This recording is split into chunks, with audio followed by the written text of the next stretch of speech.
night, sometimes even on Sunday nights, Times Square is crowded with theatergoers. More than 60% of them, like you, are out-of-towners. 45th Street, between Broadway and 8th Avenue, has the most theaters, 8 of them.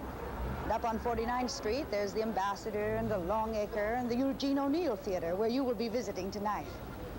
The Eugene O'Neill used to be called the Coronet, but recently many theaters have been renamed for famous show folk.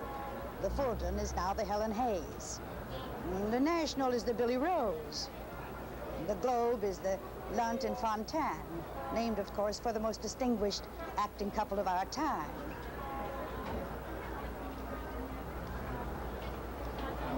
And as we'd said before, the Coronet is the Eugene O'Neill. Welcome.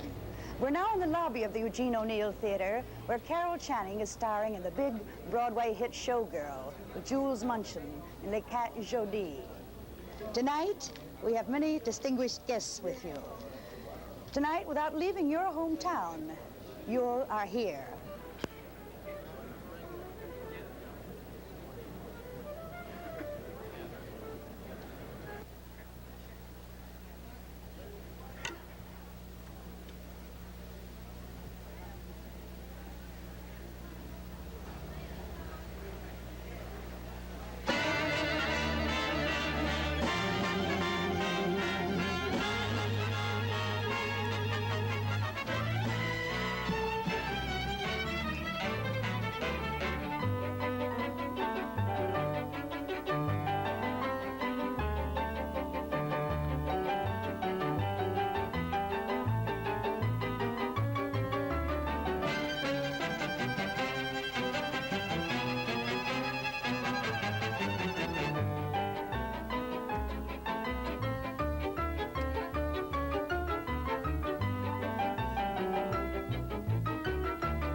To see what a dream of delight to be standing every night with the curtain going up on me. Other girls want a man every minute. I want a spotlight, and oh, how I want to be in it. I only know that when I see a show, right from the start of it, I want to be part of it. Someday it's simply gotta be that the girl in the show will be me. There's the great big review show, the corny burlicue show, where ladies bump and grind and do a tea. There's the sad show, the gay show, the special matinee show, an adaptation from Euripides. There's the show in which a murder is committed. The butler did it, and Scotland Yard is simply going wild. There's the one where little Polly learns the bitter price of folly when the doctor says you're going to have a child. The butler did it. There's a horse show, a car show, a television star show, an old show, a new show, a borrowed and a blue show, a peep show, a laugh show, a saw a girl in half show, an amateur, a pro show, a win, place, or show. Stop the show. In other words, I only know that when I see a show, right from the start of it, I want to be part of it. That's why it's simply gotta be that now I can go ahead and do the show, 'cause the girl in the show must be me.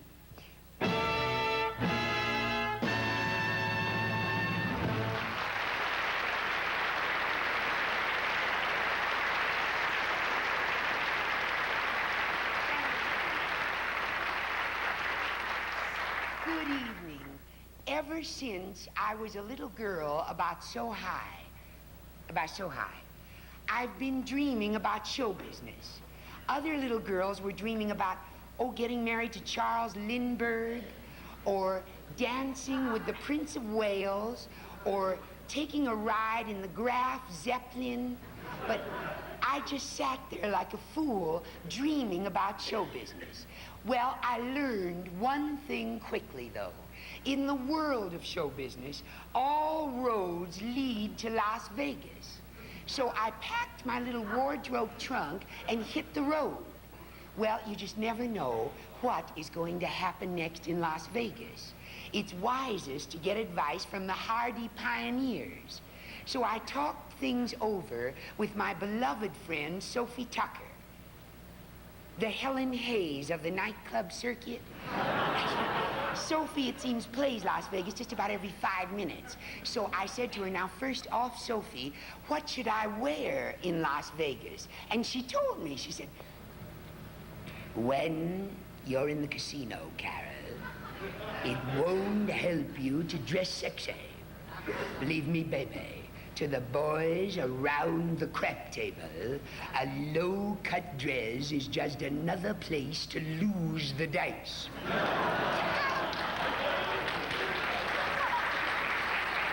I said, lose the dice down the front of your dress? Did that ever happen to you, Miss Tucker? Are you kidding? I not only lost a pair of dice, but I lost the stick man who tried to get them out. Then she told me, Miss Tucker, that her main worry this year was about what she calls this foreign invasion in Las Vegas. She said that the little nude cuties from Paris, you know, the little ones with no clothes on. Yes, you do. Yeah, well, she said that they were there and that they had made this great big hit, and therefore she, Sophie, had come to a big decision. She was going to give the public what it wants. I said, Sophie, you just don't mean to say that you are going to... As sure as God made little green apples, I am going to do a striptease for patriotic reasons. I'll show them. When Sophie Tucker strips, they'll see America first. Because you've got to take your clothes off in Las Vegas. Because that's the only place it really pays. Go out and undress for the public and press and try to learn to do it in various ways. If you want to show that you're an actress by playing some dramatic interlude, like the death of Camille, or a scene from O'Neill, you'll find they like it better when you do it in the nude. Dozens and dozens of girls and peers are busy making money taking off their brassieres. I'll never hide my light beneath a bushel. I'll throw away my girdle and my stays. I'm changing my acts because I know for a fact that a red-hot mama stripper can set the public flipping. That's why I'll be doing it. That's why I'll be doing it. That's why I'll be doing it. Somebody.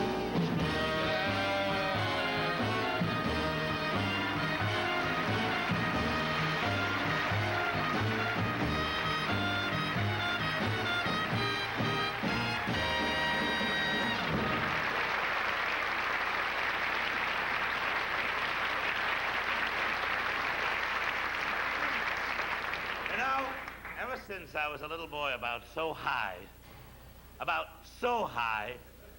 I've been dreaming about going to the theater. Other little boys were dreaming about getting married to Billy Dove, or dancing with Mrs. Vernon Castle, or taking a ride on the Albany Night Boat. But I just sat there like a fool dreaming about going to the theater. Well, now that I am a big boy, I have managed to secure, at a tremendous financial outlay, 2 theater tickets for tonight in row F on the aisle. And, are you ready, Miss Channing? I'm ready for anything, Mr. Munchin, if it's what I think it is. It's the same place and the same time. We go to the theater at least once a week, but couldn't care less what we see. To us, it's the same, just as long as the name of the theater we go to can be. The London Fontaine, the London Fontaine. It's heaven to go there and share a divan. The seats are so soft that you sink in the nap. It's rather like sitting in Alfred Lunt's lap. The play that is on may be a bit weak, But the playhouse is bursting with glamour and chic. it's so much fun to be one of the clan down in front at the London Fontaine.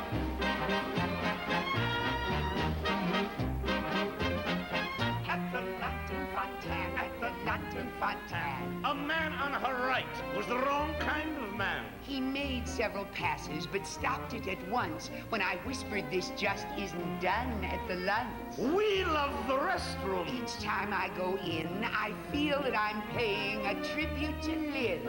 If you're a genuine theater fan, get your broker to hunt for a pair down in front at the London Fontaine.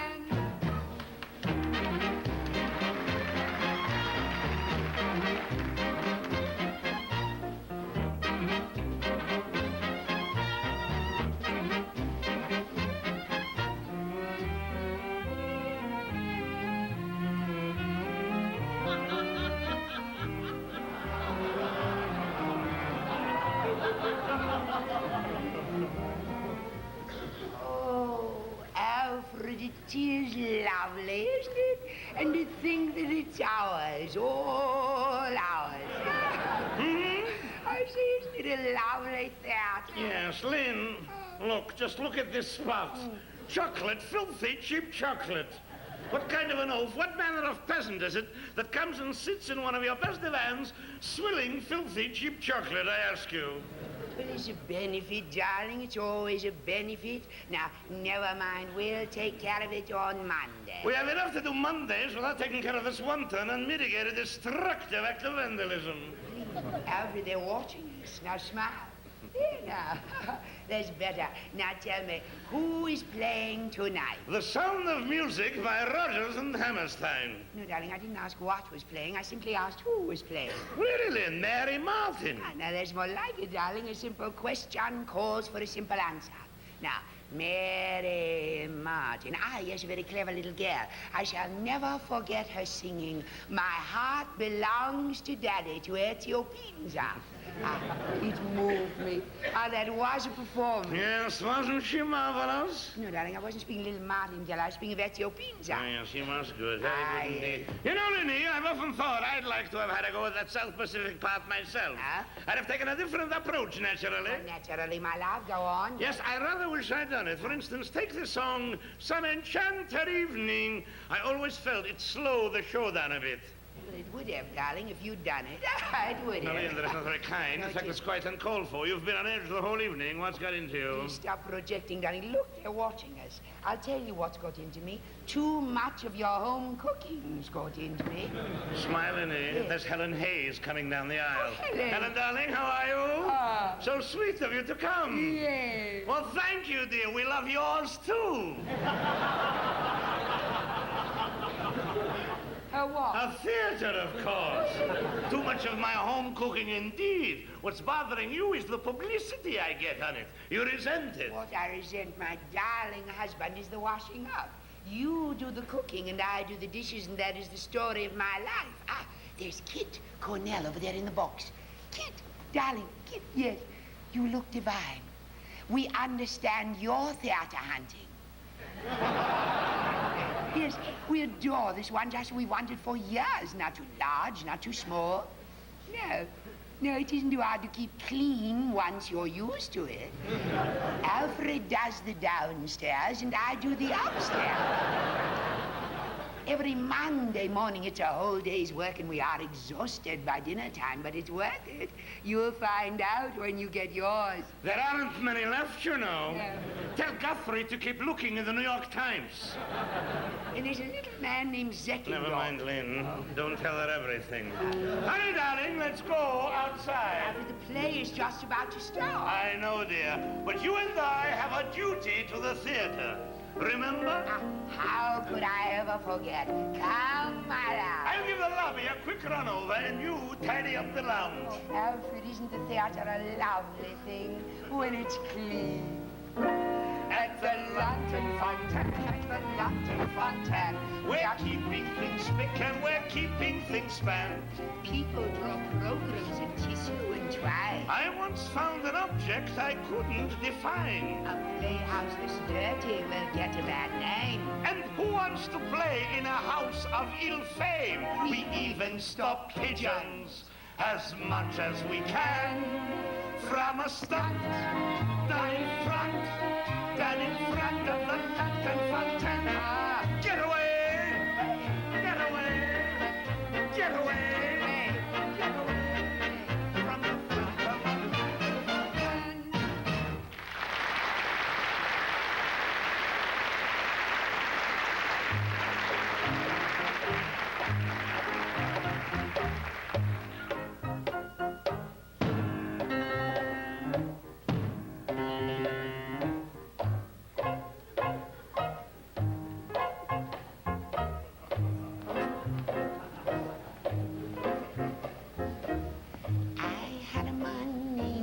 So Pete, he was big and he was strong and he was very sweet. You should have heard him when he played in band. He was the greatest man in all the land. He didn't play the bongos. No, no, no. He didn't play maracas.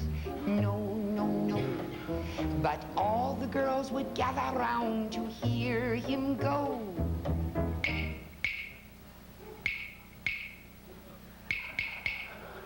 I made a very happy home for him. And after work we'd sit and have a drink of gin.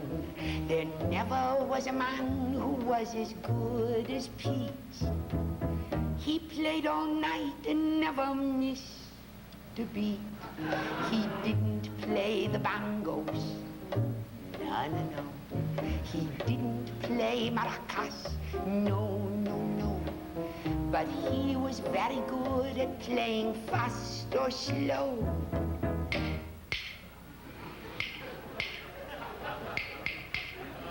North or south or east or west, music soothes the savage breast.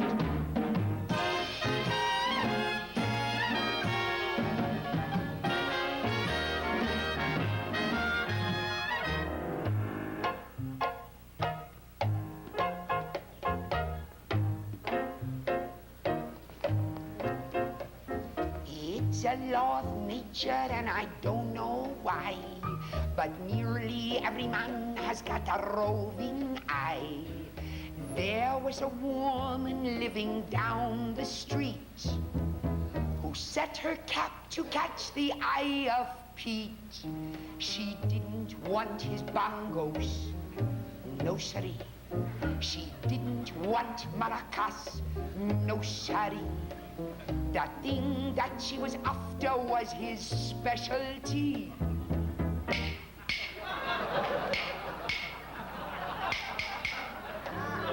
Evil woman, always can make a monkey out of man.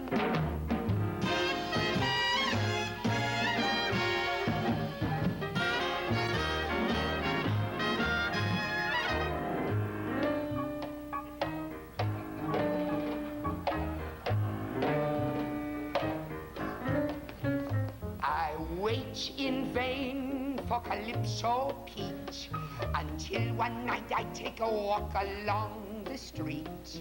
From a certain woman's house there comes to me a sound of great familiarity. Could it be the bongos? No, no, wrong. Could it be maracas? Also wrong. To me it was a version of love's old sweet song.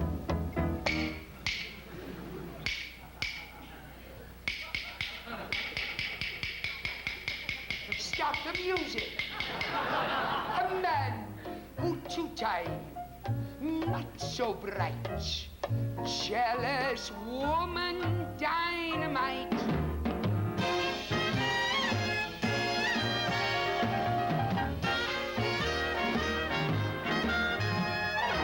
Open the door and then I fire a shot, and much to my surprise I find it hit the spot. Now I'm alone and yet it's nice to know Calypso Pete is playing down below. I never miss the bongos, no, no, no. I never miss maracas, no, no, no.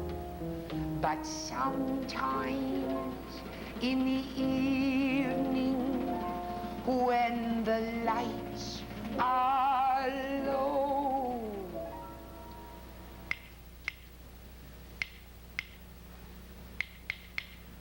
I kind of miss Calypso Pete.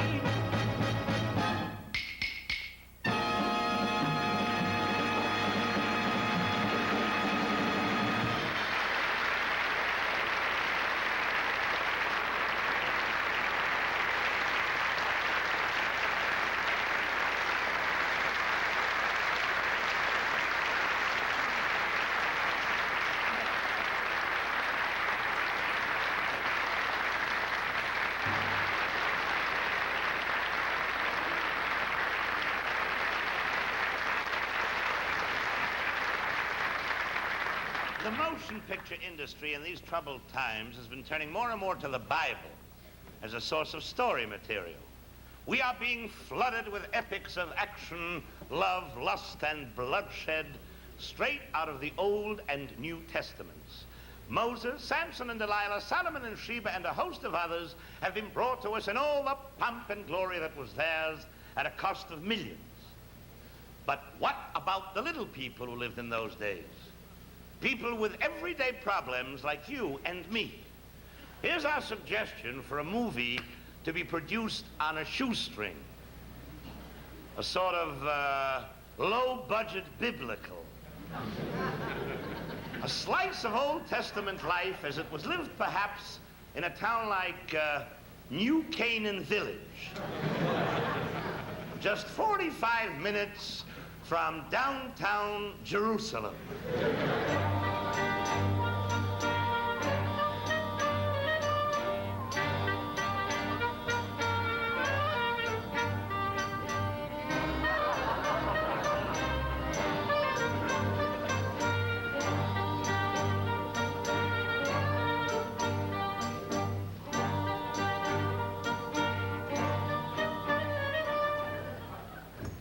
Naomi, I'm home from the flock market.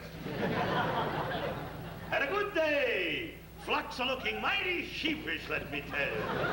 What are you looking at? Oh, hello, Elijah. I'm just looking at the neighbors. I'm watching the Noahs. Again? Oh, I just got the mail. Nothing. Just good hovel keeping and better huts and vineyards. Elijah, why can't we have an ark? An ark? Who needs it? Well, the Noahs have an ark. Is that all you ever think about, keeping up with the Noahs? You know we can't afford it.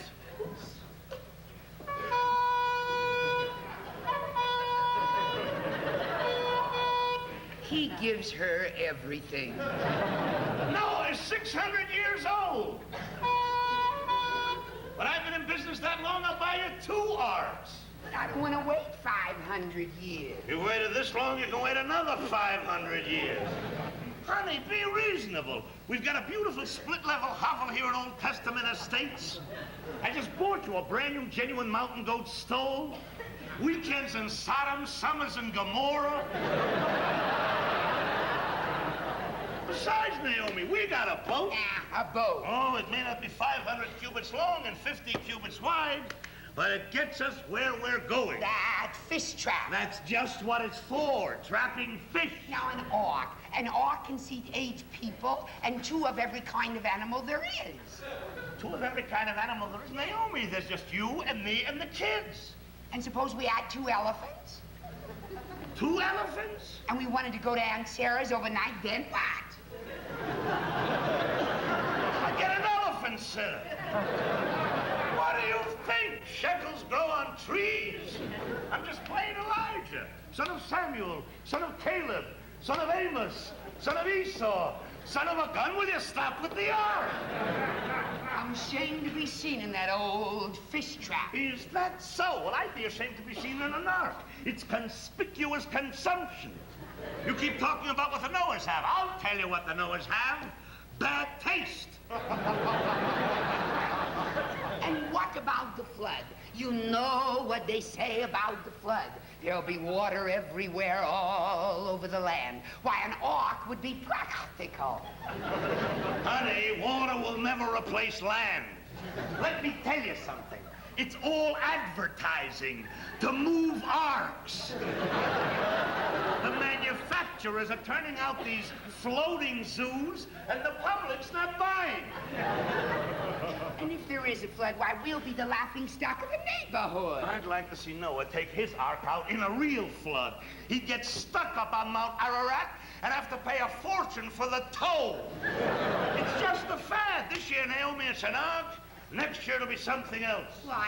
Lighty, do Naomi a favor. Just this one. I know what you're gonna say. Go down and test drive an ark. Please. Sheesh. Where do you park a thing like that? Just get behind the wheel of an ark, like they say, and try it. Huh? A little bubble. All right, if it'll make you happy, I'll go down and test drive it out this minute. How's that? You're a dollar. You get the dinner. I'll roast the goat. Now, don't be long. I'll be back in an hour.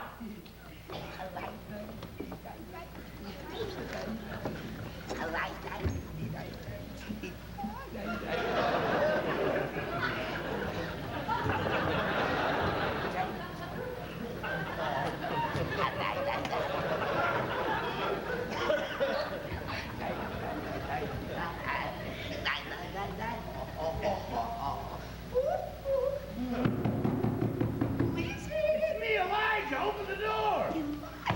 But you promised you'd go try one.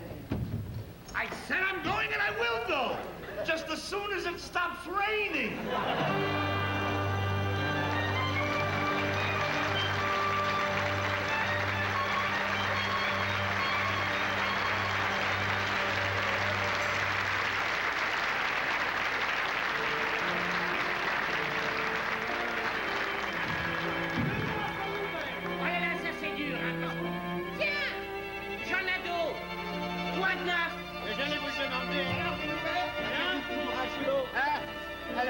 Berthelot, c'est allez, oui, oui, oui. Oh, ça suffit.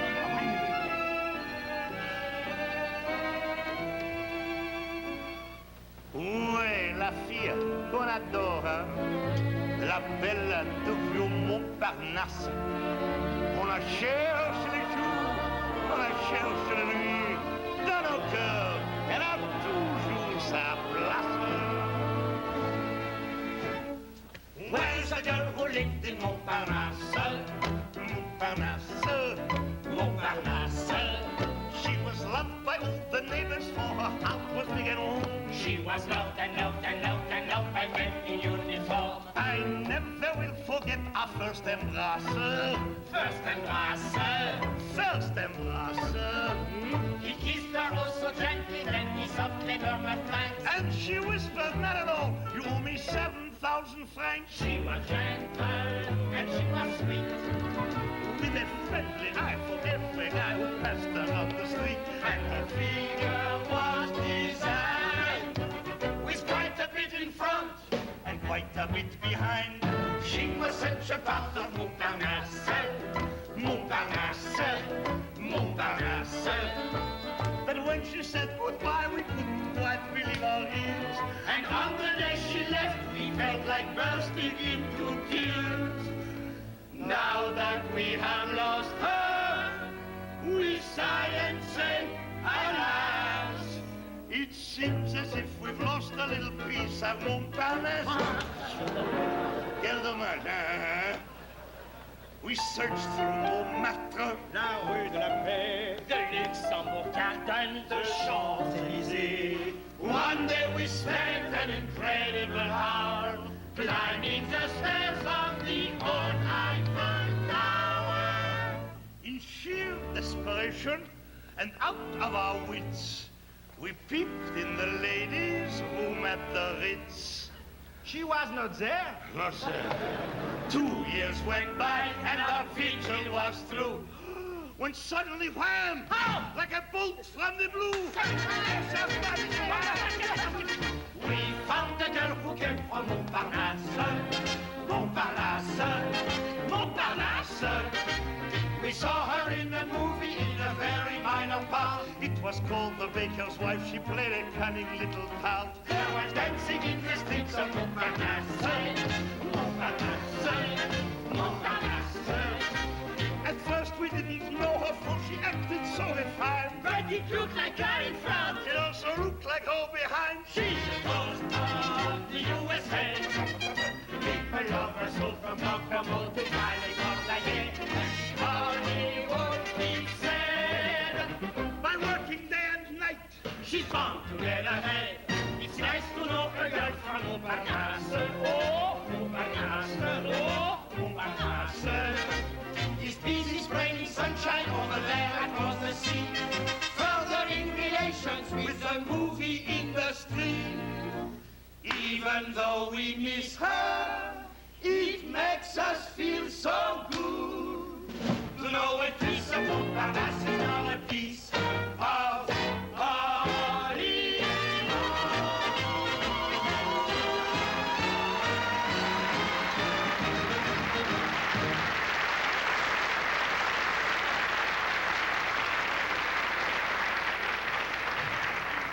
One of our great American institutions is the musical show. Back in the 20s, we called them musical comedies. They were filled with pretty girls, comedians, jokes, and snappy songs and dances. Just what the doctor ordered for the tired businessman. Today, though, we have a new and advanced form, the musical play. Now, these may not be very snappy, but they're significant. They handle subjects like death, miscegenation, and juvenile delinquency in a truly moving manner. Just what the doctor ordered for the tired nuclear physicist. But basically, you see, these two forms are pretty much the same. Most of them have an opening chorus, and then a love ballad, and then a big dance number.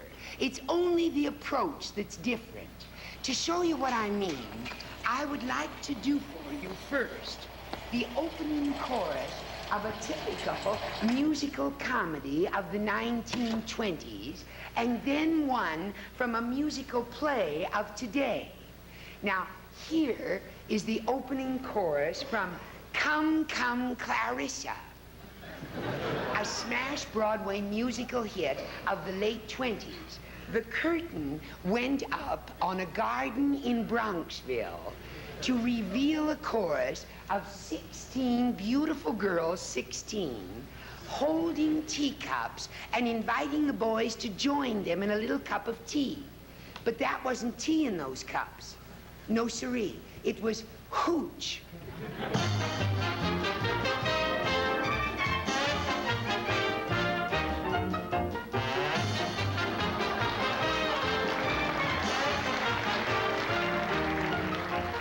Join us in a cup of tea, oh please, boys.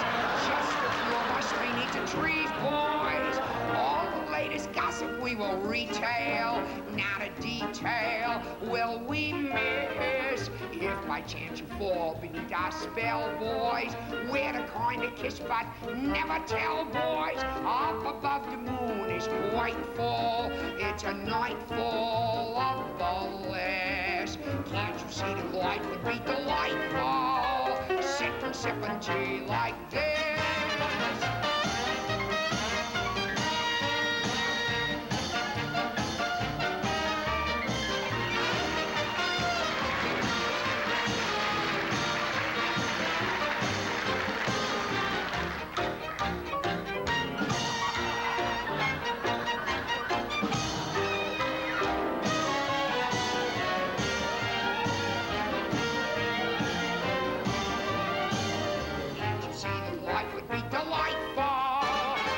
Sipping tea, Lord. Sitting, sipping tea, Lord. Sitting, sipping tea like this.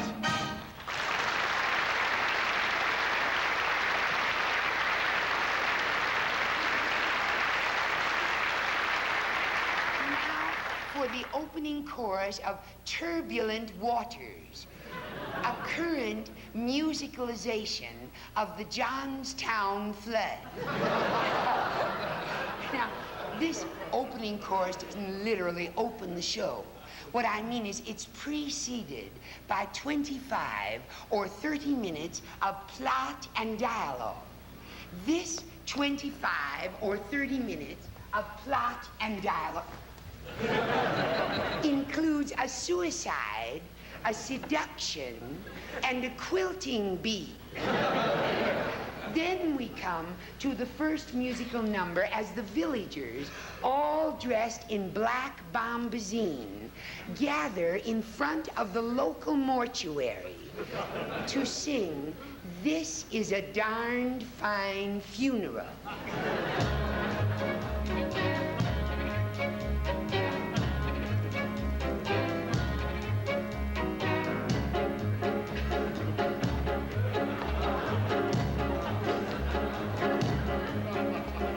This is a darn fine funeral. We've all had a darn fine time. The coffee and cake that they served at the wake was thoughtful and tasted sublime. Now that Aunt Bessie's gone to her maker, there ain't nothing more we can say. But this is a darn fine funeral. Yes, this is a darn fine day.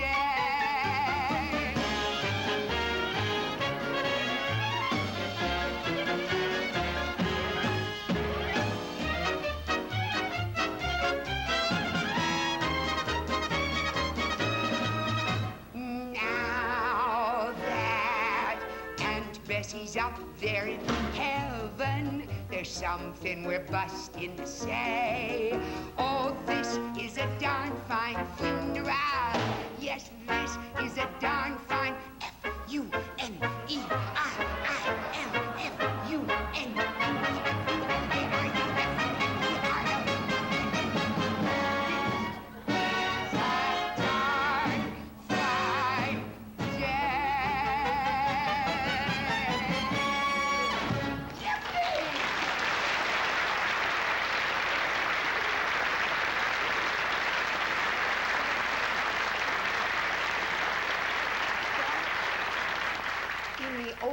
days, musical comedy leading ladies hadn't heard about acting.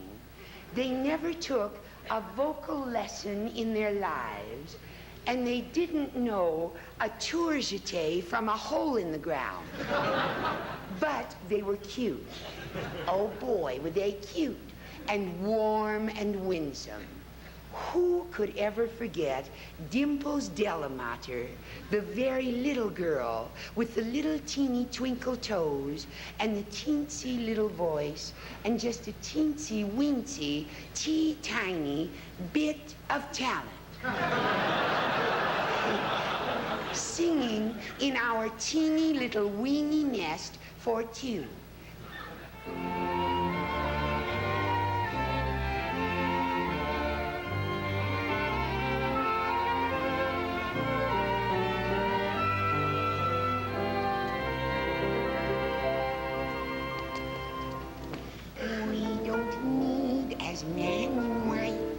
A mansion grand for us. When we settle down for life, I kinda see things that in our teeny little wing nest for two, lots of teeny little weeny things we'll do. And though every room is tiny, happiness is yours and mine. In our teeny little weeny nest for two, we will have a breakfast nookie just for two. And all the nicest things I'll cookie just for you. Cakes and muffins I will bake-y, and my pie crust will be flaky. In our teeny little weeny rendezvous, every night we'll roam a little garden filled with tulips, and love will be at home in my heart, and I'll never search for new lips. I will sit upon your knees on the stairs as we hug and kiss and squeeze just like bears. And if soon we should be blessed with an eggsy in our nest, that would be the very best of luck for me and you. Like two bees, we'll keep on buzzing till we crowd an even dozen in our teeny little weeny nest for two.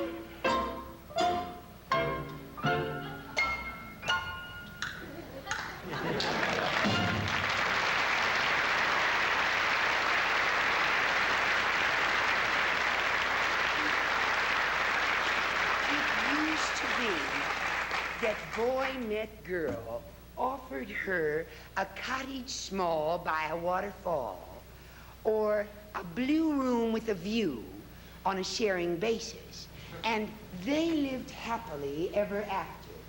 Today, that would be much too obvious. We have the tortured type of love song. Boy still meets girl.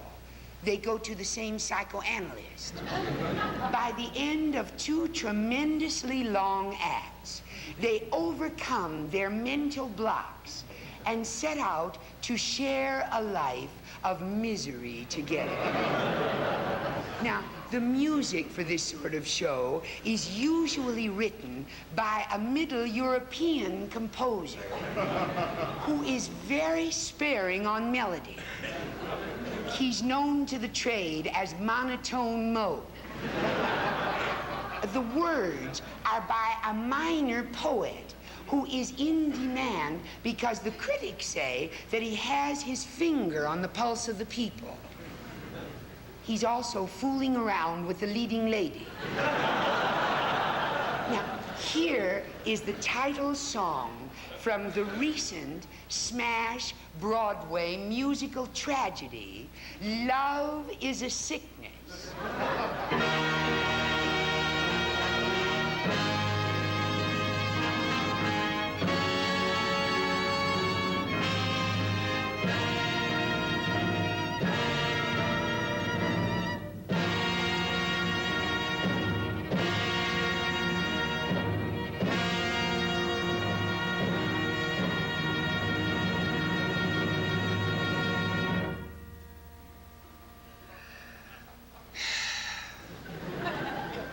Somewhere there's some place where we two can go, in a basement, in an alley, where the rental is low.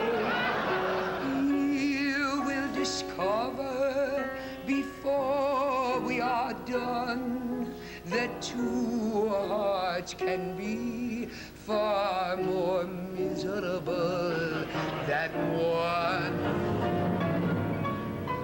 We'll carry on to the end of our rope as I take in washing and you peddle dope. Love is a sickness and love is a curse. We've got it bad and it's going to get worse. I need a doctor and you need a nurse, 'cause we've got it bad and it's going to get worse.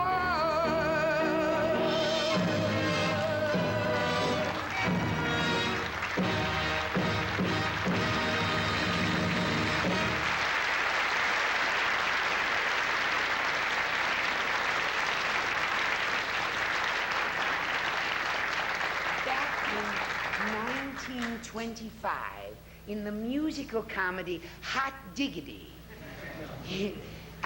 was a Miss Ginger O'Toole, the darling of Broadway and protege of a Mr. Bugsy Malone, principal backer of the show. Well, Ginger advanced to stage center every night, saying, "Oh, girls, boys, everybody come here. Have you heard the news? Larry Van Patten, the rich young playboy who's got his anchor out there on Long Island Sound, had just asked me to be his bride. Hot diggity. I feel so good I could dance the old Yahoo step. Down on the left foot, down on the right. Swing out your elbows, get in the fight. Follow the new step, doing the old Yahoos. Yeah. Come on, you snappers, doing your loop. Come on, you sheiks, we're raising the roof. Sing out as you step, doing the old Yahoos. Yeah.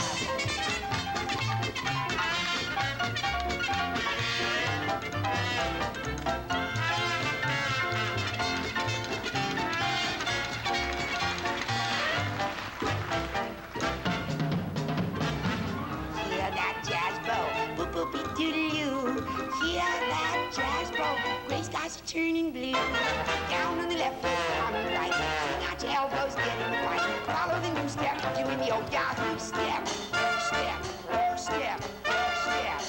That old Yahoo step.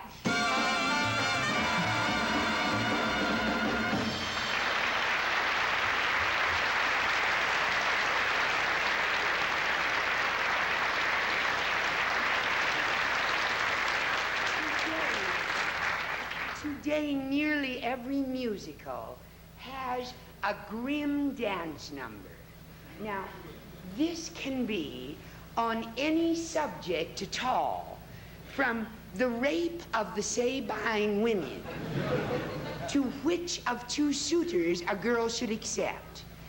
This dance number eliminates about 16 pages of dialogue and is very much in favor with the director of the show, who is a big choreographer.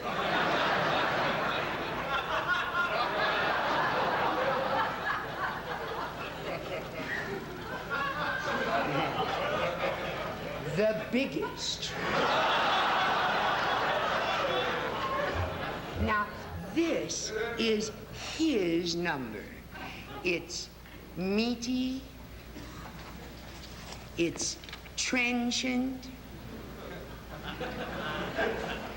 and it's got guts.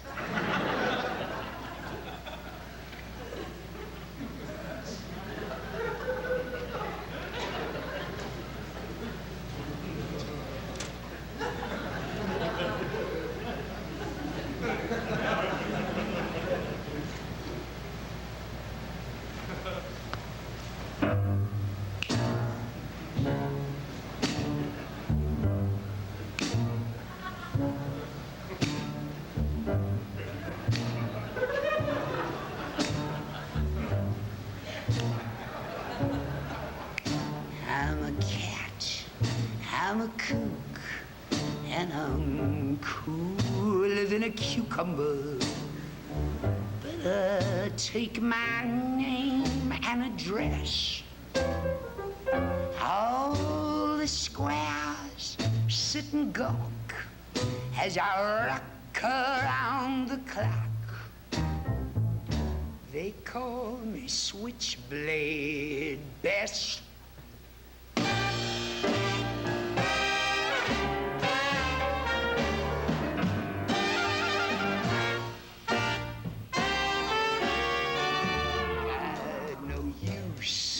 For a Frank or a juvenile delinquent, saving my love more or less till I come face to face with a man from outer space who's looking for his switchblade best.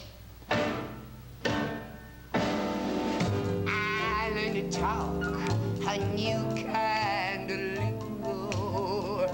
Lord knows what it means, but man, I'm flying away up high in my sweet little Alice blue jeans. Learn to walk with a slouch, snap your fingers as you crouch. Make yourself look like a mess. You too can be a true facsimile, what they call a beatnik, careers with a heatnik. Just like little switchblade Bess.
she hadn't a sou. What's more, she wasn't good looking. But shortly Mary had the whole of Paris in a stew which was due to her cooking. For Mary could fry, Mary could bake, Mary had a way with a layer cake, and men for miles would race for a taste of her bouillabaisse, singing, Sweet Marie, petite Marie, we line up and wait in the street, Marie, for nothing could ever replace the magical, mystical, characteristical taste of your bouillabaisse.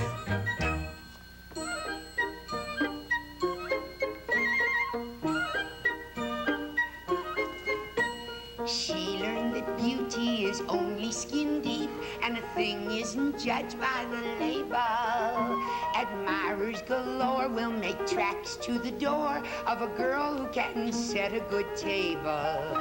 Oh, the Duc de Guise, the Comte de Lille were highly impressed with her breast of veal. Their praise had a gladsome ring as they cried, it's a dish for a king.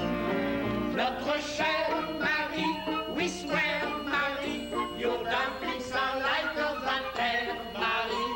They capture the rapture of spring. We've said it before and we'll say it encore. Your cooking is fit for a king. Fit for a king. Marie wasn't brilliant, but she was no fool. It started her thinking.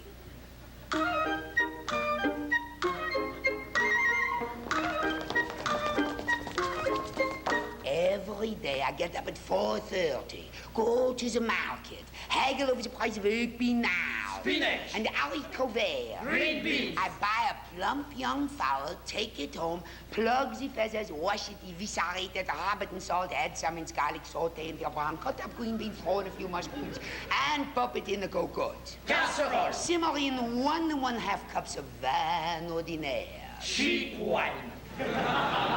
For 2 hours or until tender to the fourchette. Fork. Then I serve it together with mix, green salad, and the rest of the vin ordinaire to my gentlemen friends. Tout cela pour rien. All this for free. Crazy Mary's asked me all day long over a hot stove, and it's fit for a king.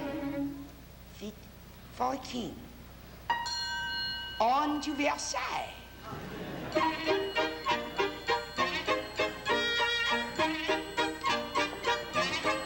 So Marie made her way to the court of Versailles, and in no time was in there and pitching. The king used to say it was lèse majesté as he'd draw up a chair in her kitchen. She'd bake for him, she'd fry for him, she'd steam up a nightingale pie for him, a ham, a lamb, a goose. Her oven was always in use. For a girl of today, it's clear to see, can learn if she studies the life of Mary, a lesson that isn't in books. By using her being, she can live like a queen Without having to pay in the usual way. as long as she knows, Which way the wind blows, as long as she knows what goes.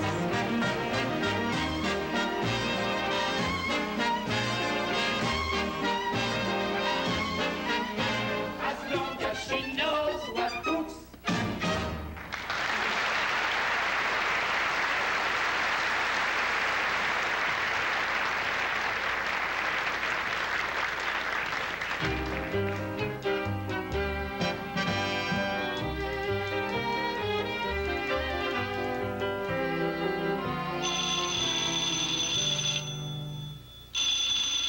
Hello, S. Eureka presents.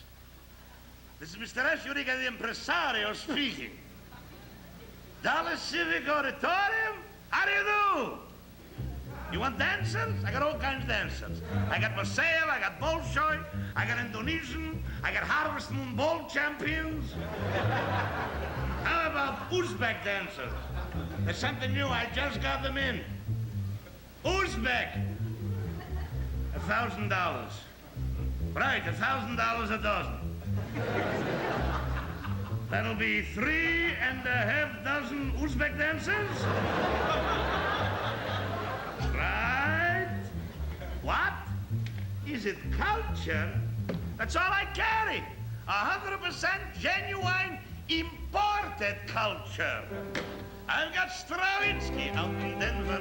The Kabuki's playing Boston. The ballet Africans I hear are wearing bras in Boston. Rubinstein is killing them in Muncie, Indiana. And Tabaldi's singing Tosca in a bathhouse in Savannah.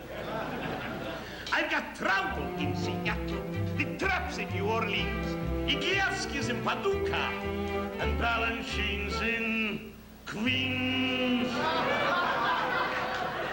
All across the country, one name's become the sign of culture to the public, and it's mine, mine, mine.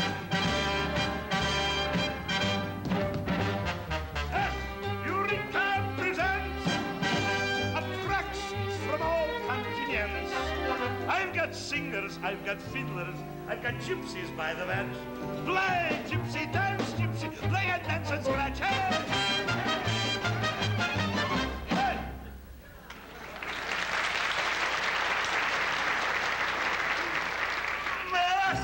Eureka presents in public.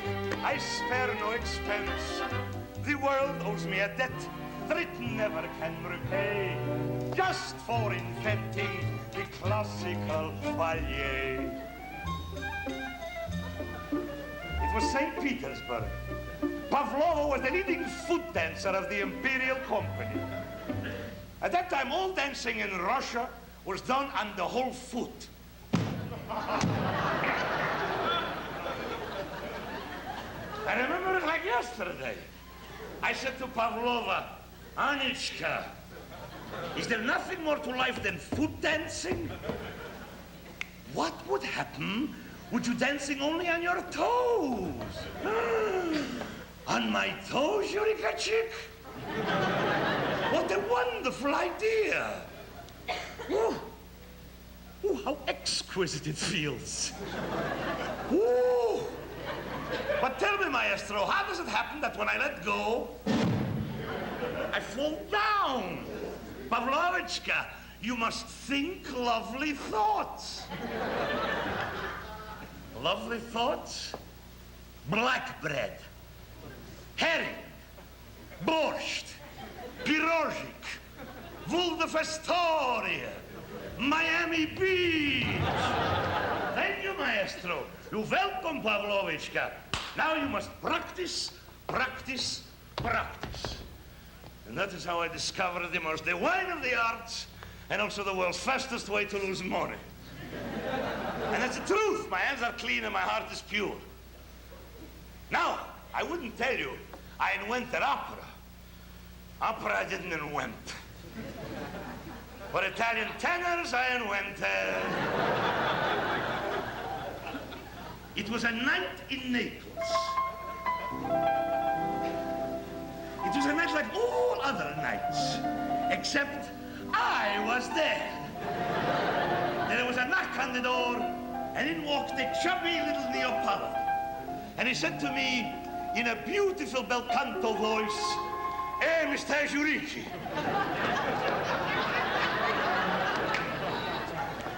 I want to work for you if because I promise you when I'm going to sing for you, I'm going to make his master's voice, little doggy, sit up and go, "Oh!" Ladies and gentlemen, that man was the glorious, unsurpassable, the inimitable, the one and only, the unforgettable, the great artist and great human being, Perry Como. And that's how I've been all my life, starstruck. My heart is always on the stage, and my hands are forever in the box office. The artist gets the glory, the artist gets the splash. I'm the impresario, so I get all the cash. How did there ever come to be a bona fide genius like me? I tell you confidential, take it just for what it's worth. Such luck would only happen to a boy of Russian birth. Hey!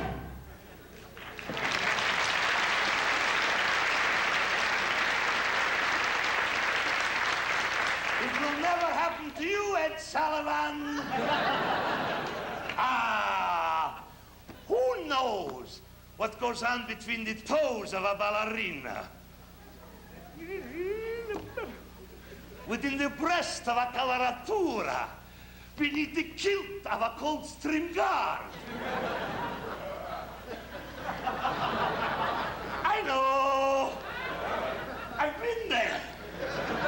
I've been everywhere. What times and what cities? Paris, Rome, Wien, Barcelona, Sofia, Cincinnati. What times and what artists? Escudero, who I discovered. Oh boy, there was a clapping fool. Hold up, old television. Tetrazzini. She was no chicken, let me tell you. When Clyburn. When Clyburn slipped through my fingers. To me, sounds like Jose Melis. I have taken the greatest names in arts and music, and I have made an initial for myself. S. And today that initial proudly stands for...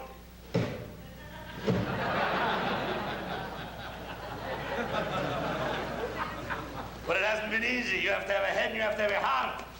So you can get headaches and heartburns. It's not all champagne and caviar. No, Sariba.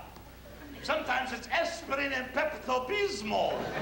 To a ladies' music festival in Texas, I sent an Afrikansky ballet corps to demonstrate some native tribal dances, the likes of which you've never seen before.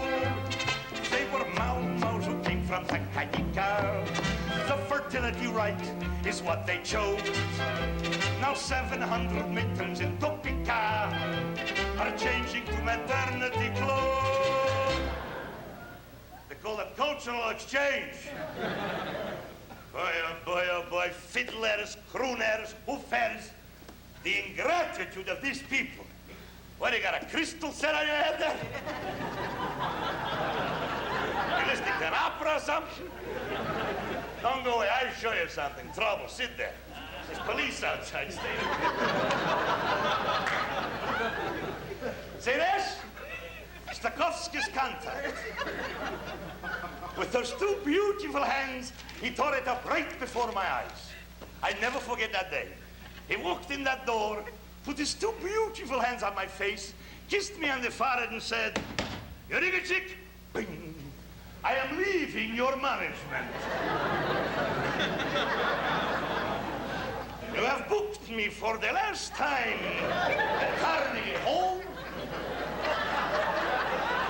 the Academy of Music in Philadelphia, and all those one-night stands. And with that, he patted my cheek, pinched my secretary, whoopsie, and walked out that door and waved goodbye.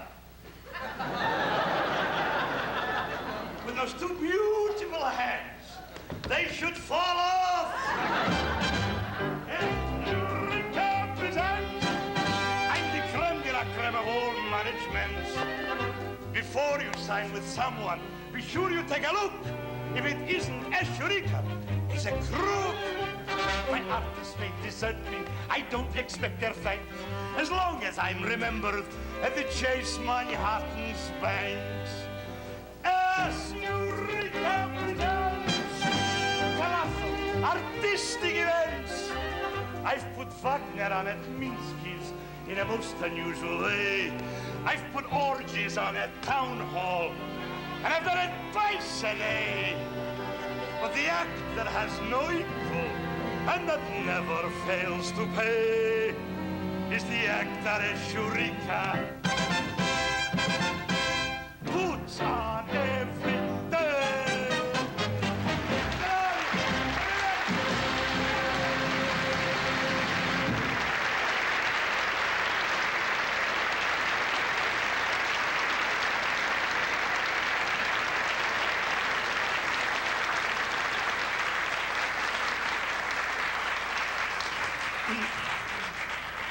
I'll tell him. Once upon a time, there was a girl who was sweet, gentle, warm, tender, loyal, and understanding. Ah! I beg your pardon, but what did you say? I said, Oh, I misunderstood, I guess. Once upon a time, there was a man who was kind, courteous, clean, honest, upright, and reverent. What was that? A snicker.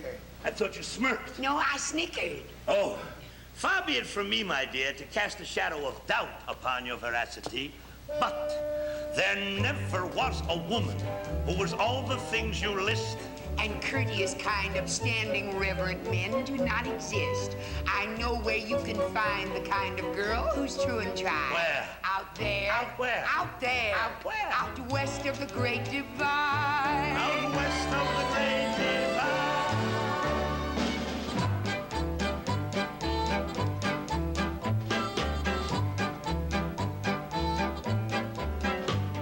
Stranger, you are looking at a girl who's sweet, virtuous, wanton, tender, loyal, and understanding. So you just watch your step.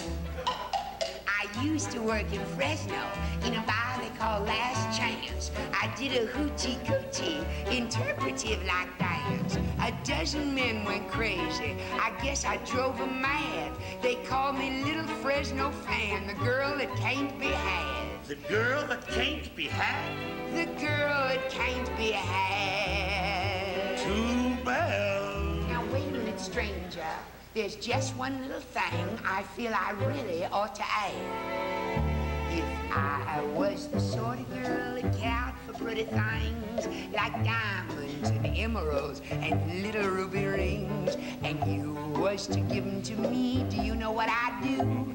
I'd take them and I'd give them back to you. 'Cause my kind of love is a pure kind of love. It's a simple and shy and demure kind of love. If my kind of love is like your kind of love, could be, you could be for me. Me. Could be, you could be for me.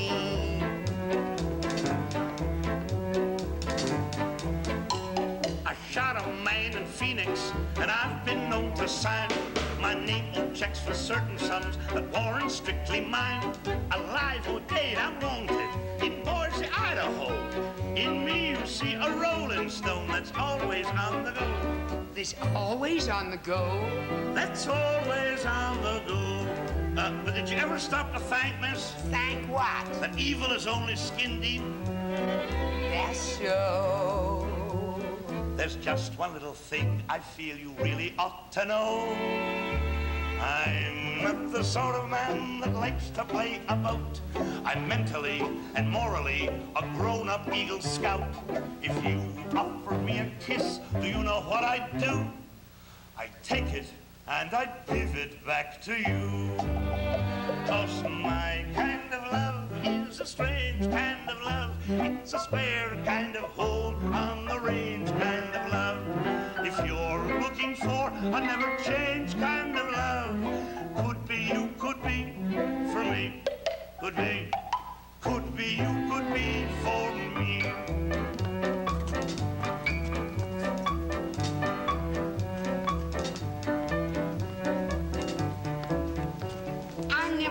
Danced in Fresno. And I'm not on the run. I didn't drive men crazy. I can't even load a gun. I'm also not a forger. A fact for which I'm glad. And it's nice to know that you are not a girl that can't be had. Oh, but that part is true. A girl that can't be had? Well, that's the name they call me. The girl that can't be had. Too bad. Now, wait a minute, stranger. A lady, if she's so inclined, I guess can change her mind. If you got the best of me, I'd suffer no remorse. You're a gentleman, a scholar, and a man who loves his horse. If you made a pass at me, do you know what I'd do? Just make it, and I'll make it back at you. 'Cause my kind of love's not a stern kind of love. It's a live kind of love and a learn kind of love. A give what you get in return kind of love. And could be you could be for me. Could be you could be for me. Suppose we got married and began to disagree. I'd let you know exactly what you did that bothered me. If you was to give me hell, do you know what I'd do? I'd take it and I'd give it back to you. 'Cause our kind of love is the right kind of love. It's a don't run away from a fight kind of love. A night after night after night kind of love. No other one upon my mind till sun up. No one else but you could be for me.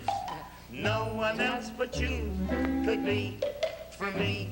No one else but you for me.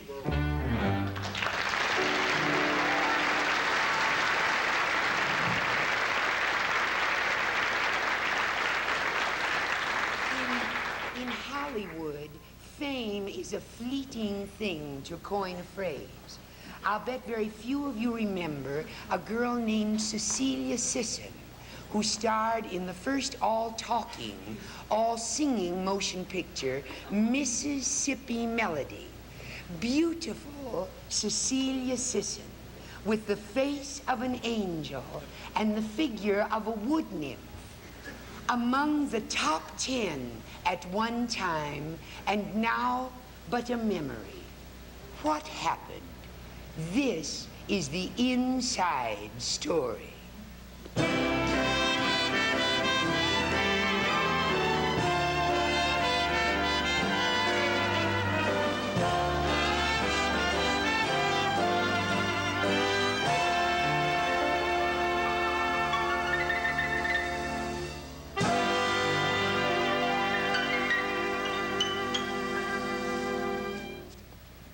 My name is Cecilia Sisson.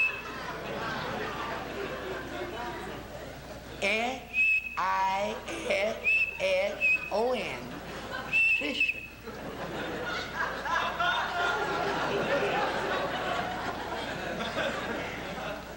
I starred in the first all-talking picture, Mississippi Melody. I had been on the silent screen for 7 years and had worked with Wally Beery, Buster Keaton, C. Aubrey Smith, and many others. My career was going great guns when suddenly something happened. Overnight, I hit the skid.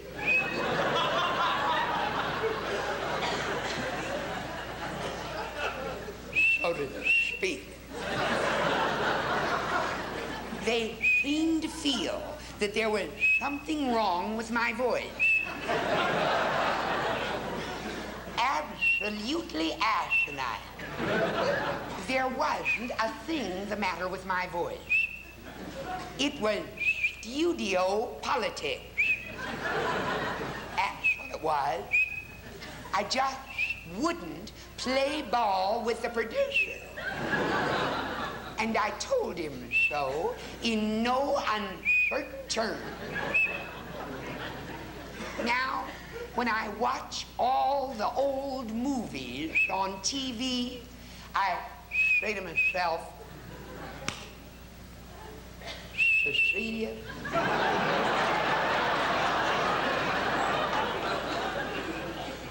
with your look and talent, you could have been one of the greatest stars today if you'd only been able to keep your big mouth shut.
Brigitte Bardot, Gott in Himmel.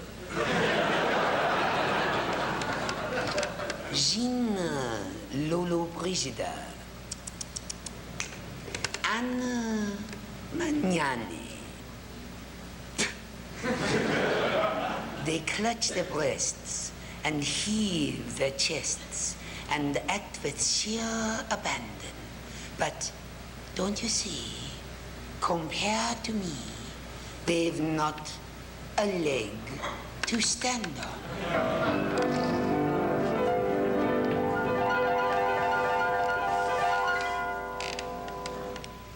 Ich bin von Kopf bis Fuß auf Leben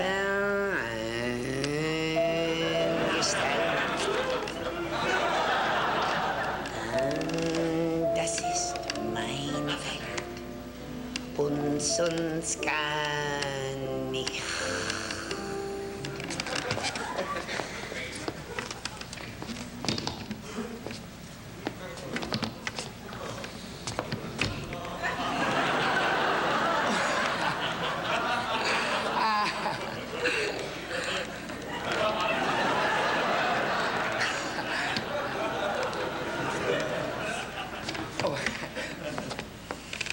Dumme, blitzend Dummkopfchen.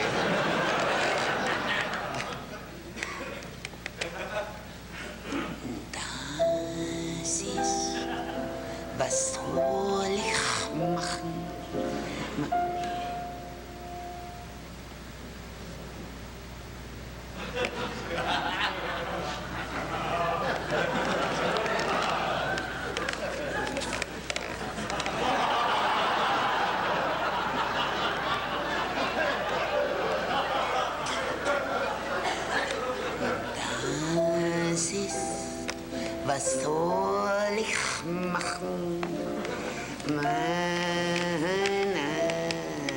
Natur. Ich kann halbe Leben nur und sonst gar nicht.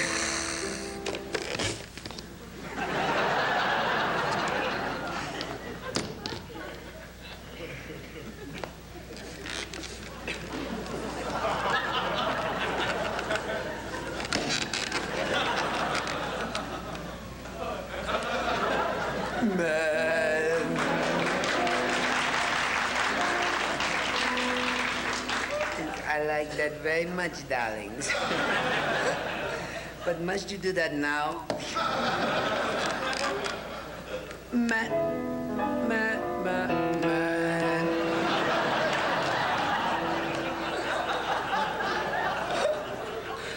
Dummkopf, Piano Player. Umschwirren, mich wimmerten das Licht. Und wenn sie verbrennen, ihr... Ach, but enough about this. Let's talk about you for a while.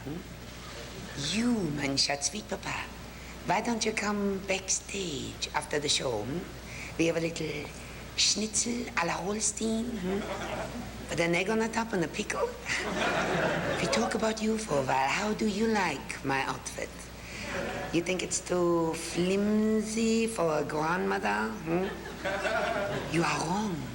If my grandmother had worn this outfit, she would have inherited my grandfather's pension 5 years sooner.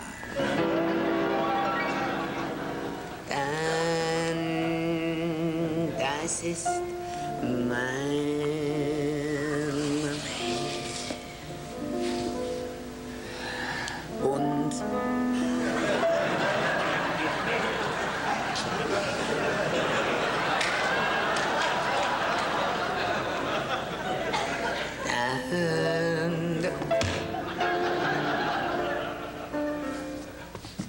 und sonst gar nicht.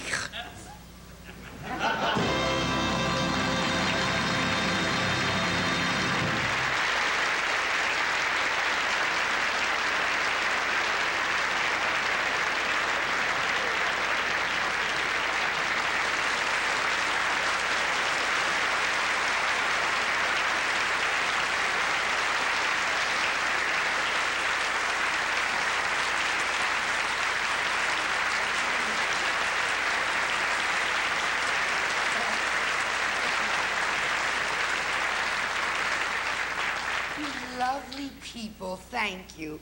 Like I told you, last summer I was in Paris for 3 days.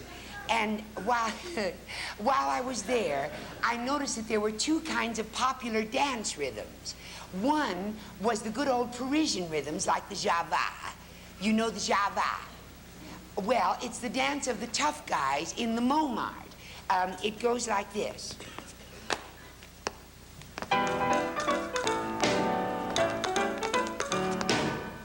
It's very complicated in the footwork. Then there's this new Latin American craze in France, like the mambo, cha-cha-cha, samba.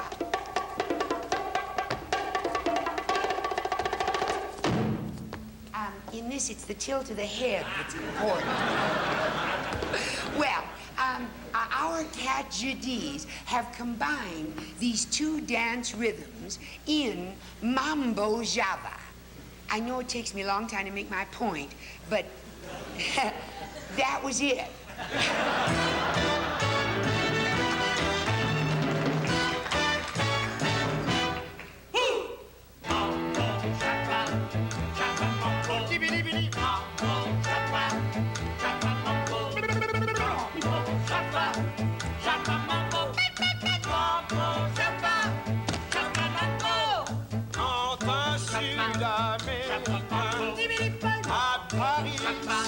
Saludos, amigos! Si ton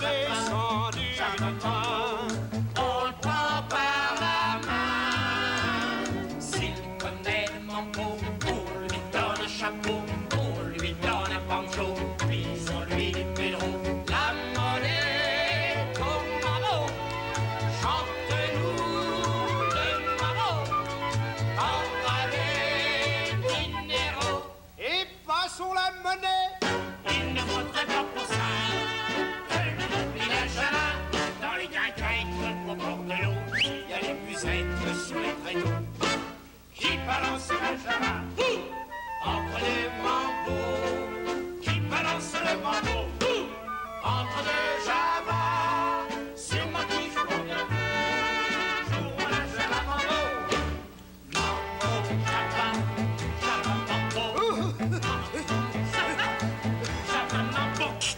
mambo, java, java mambo, mambo, java, java mambo. Nothing Traîneras-tu pas à peine arrivé là-bas, on le prend par le bras. S'il connaît la java, pour lui c'est un contrat, puis on lui dit Léon, prends cet accordéon.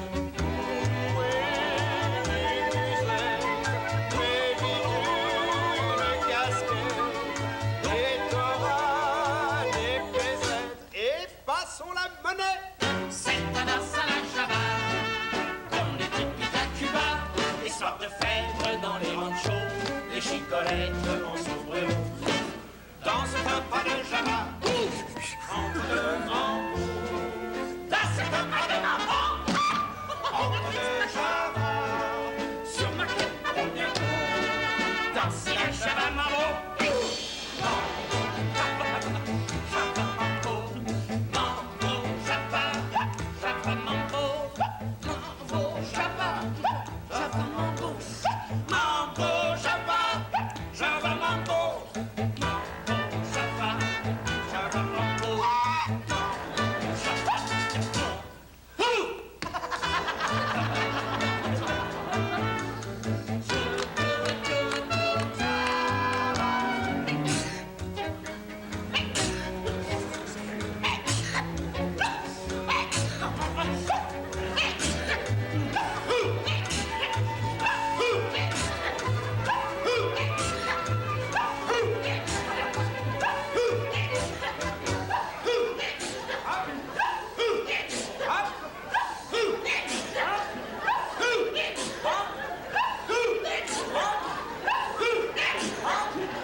Voilà. Et si nous passions la monnaie? Oui. C'est un danse à la java, comme les typiques, c'est un danse à la java, comme les typiques, à Cuba.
Everybody seems to be talking about it nowadays. One of Irving Berlin's most immortal phrases is, there's no business like show business. And certainly nothing represents show business more than the Palace Theater in New York. As George M. Cohan once said, listen, kid, you haven't lived until you played the Palace. It's like being wed without a wedding ring. Though you've climbed to the heights with your name up in lights, Until you've played the palace, it don't mean a thing. Television's just a passing fancy, and movie fame is but an empty thrill. Though you're on top of the heap, you are only a creep until you've played the palace at the bottom of the bill. One word of warning or you will be sunk. You gotta tell the people you were born in a trunk. Oh, you may be the darling of the critics and starring Noel Coward's latest play. On the stage you're a hit, but you still are illegit until you played the palace, the dirty, drafty palace, the Palace Theater on Old Broadway.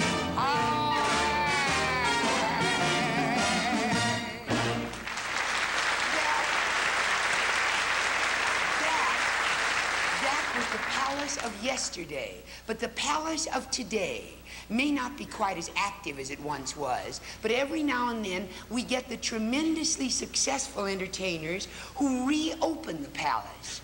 They bring us the one-man or one-woman show, and their act generally ends something like this.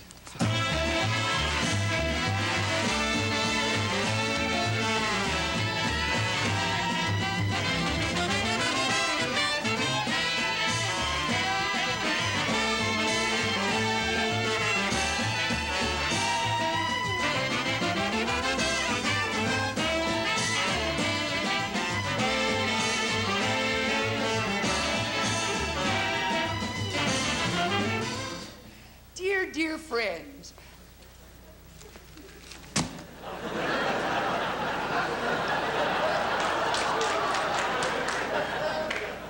dear friends, I cannot go on without telling you thank you from the bottom of my heart for letting me appear before you tonight.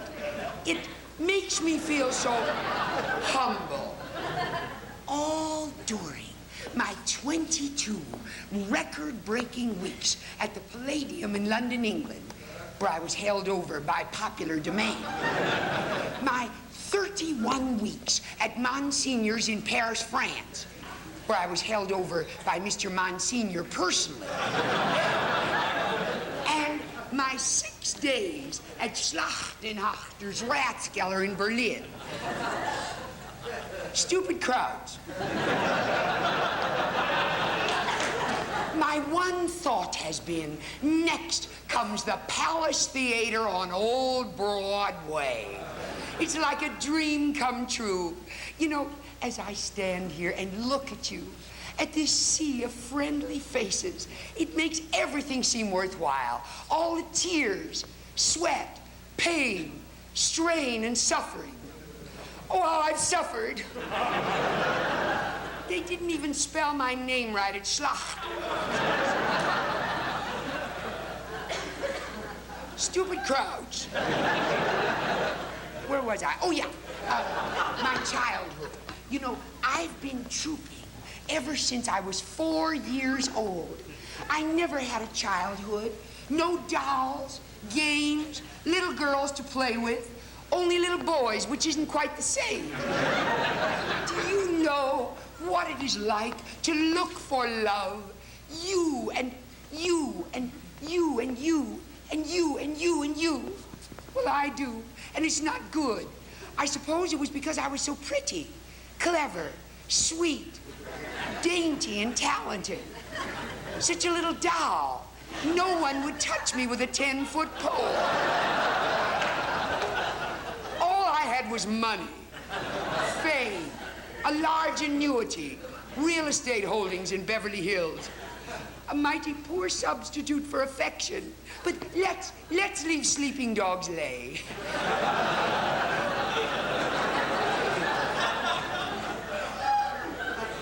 Lie.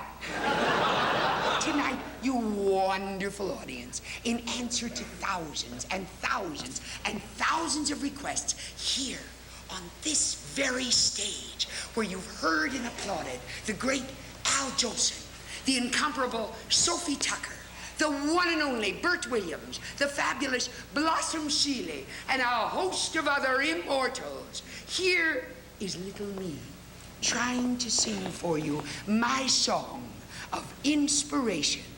Somewhere there's a little bluebird. Hit it, boys.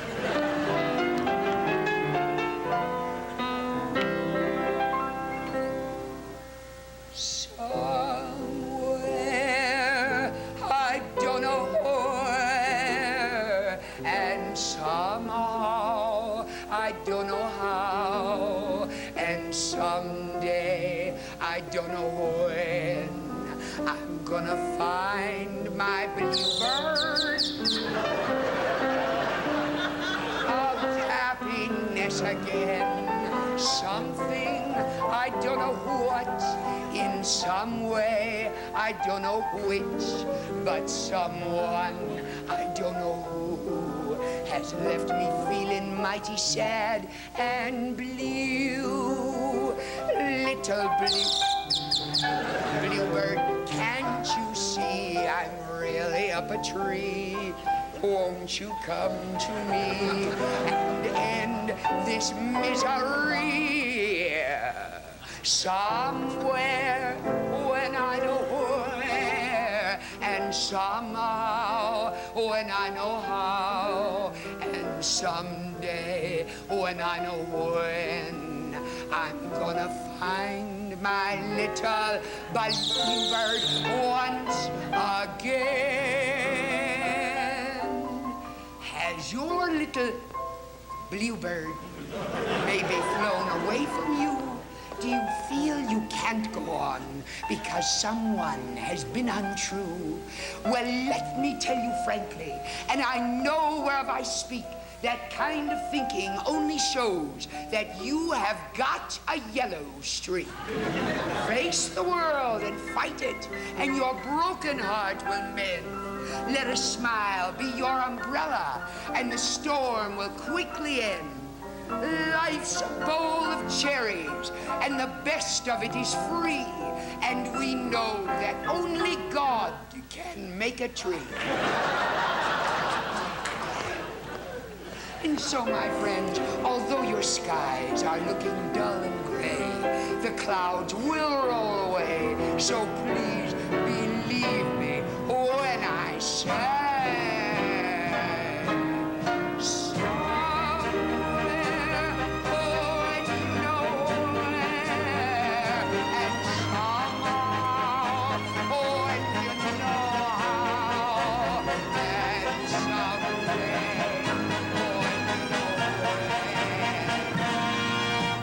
gonna find your little bluebird on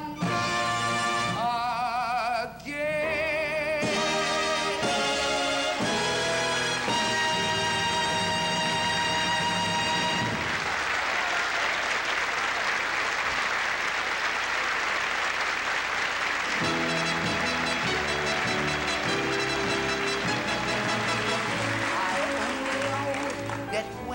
Watch a show right from the start of it.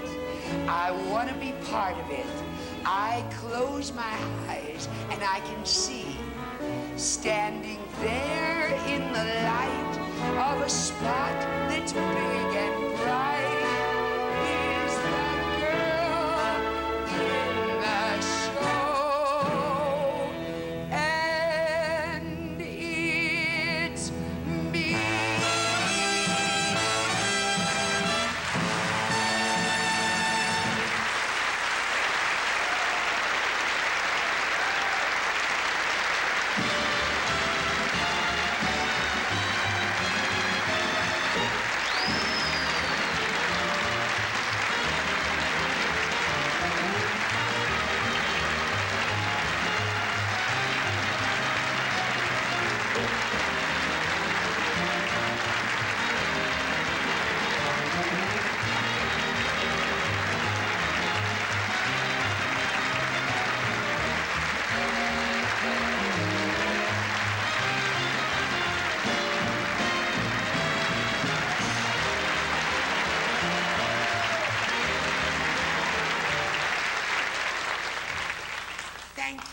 dear people, I wanted to thank you and tell you how much it means to us up here to have you for our audience here in the Eugene O'Neill Theater, and also you who have put your little coins in the in your box. And you know, I wanted you to know that I see you here, and you know, it's so important that we've lived through this historic occasion together. Yes, isn't it? And I wanted you to know that, you see, what it is that Paramount Studios have embraced pay TV, and they now call themselves Telemeter.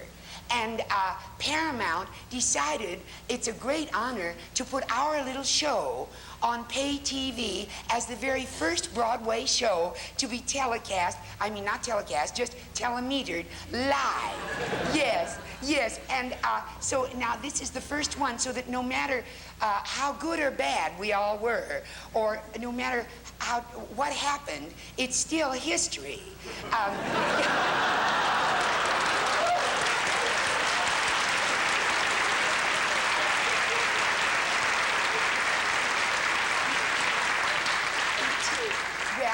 Yes, it's a kind of a landmark, so to speak.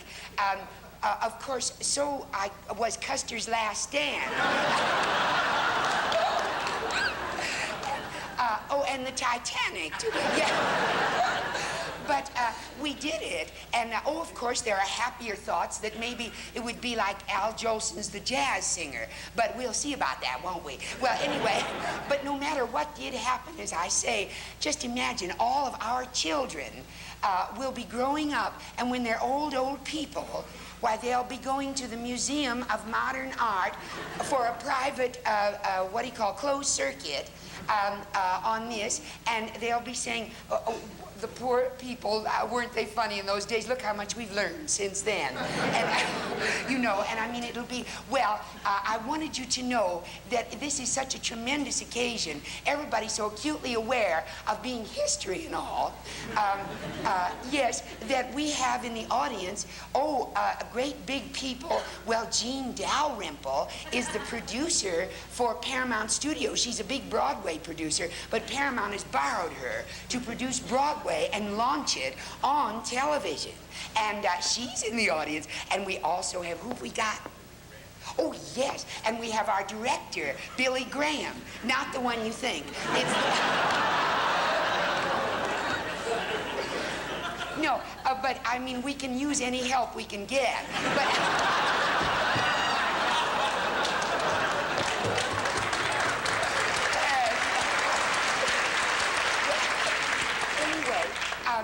oh, yes, he is the eminent TV director.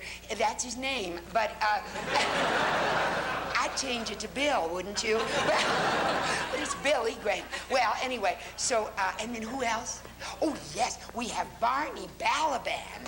Yes, from Paramount Studios. And he's here. You'll know him right away. He hasn't a smile anywhere. What I mean is, no, you don't understand. What I mean is that there's so much, you see, at stake. And he's so, well, he's here to see that it all goes well, but what can you do? I mean, we've done it. So anyway, the thing is that we've got other people. Leslie Winnick. Leslie Winnick is, a big shot in Paramount. Yes. Louis Novins. I don't know Louis Novins, but you do.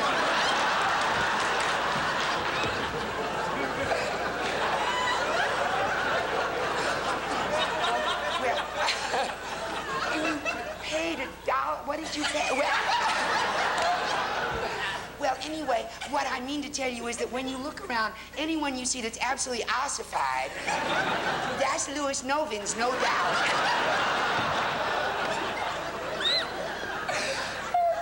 It's wonderful when it's over. Well, anyway, so, then, was there anyone else? Oh, that's all. Oh, and then, of course, there's just us. That's all. Anyway, and you dear people. So I just had to tell you how deeply we appreciate the way you've been and gone with the ship. No, not necessarily, but I mean, we don't know what happened. We all lived through it together. And it will probably be like initiations, you know? I mean, you're friends for life whenever you go through some tremendous vicissitude. So that's what we'll be. Whenever we see each other, we'll fall on each other, won't we? And I feel your waves of friendship and warmth through our telemeter machine. Yes. I do, and I wanted you to know it, and I wanted to thank you for being with us. And every time you smile, it makes me smile. And I just wanted you to know I felt that, yes. So goodbye to all of you. And I know, again, it takes me a long time to make my point, but that was it.